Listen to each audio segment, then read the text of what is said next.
And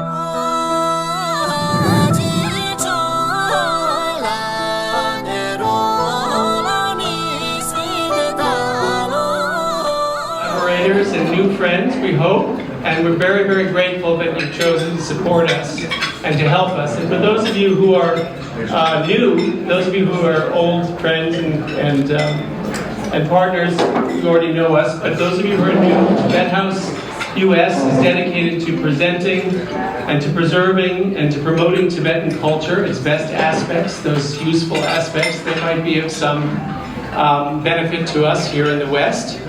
And we do this for two simple reasons. We do this because Tibetan culture is beautiful, it's a very worthy cause, and because it's endangered. And I will leave it to my father later to discuss its beauty with you.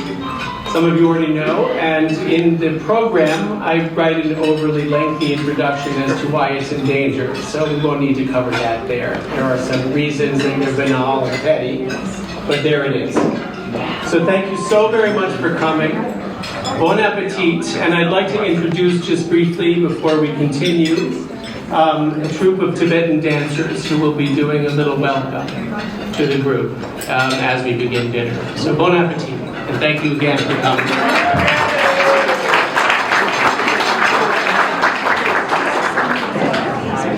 Good evening. Thank you so much for inviting us to perform a Tibetan dance, Gorshey. We are a dance group named Drora Tramo. Drora means the dance place and Tramo means the colorful. So actually the Drora Tramo or Ari means the Drora Tramo in New York and New York City was actually we just amplified or the Drora Tramo in Tibet. So these days the Drora Tramo is everywhere and it's aware of everybody.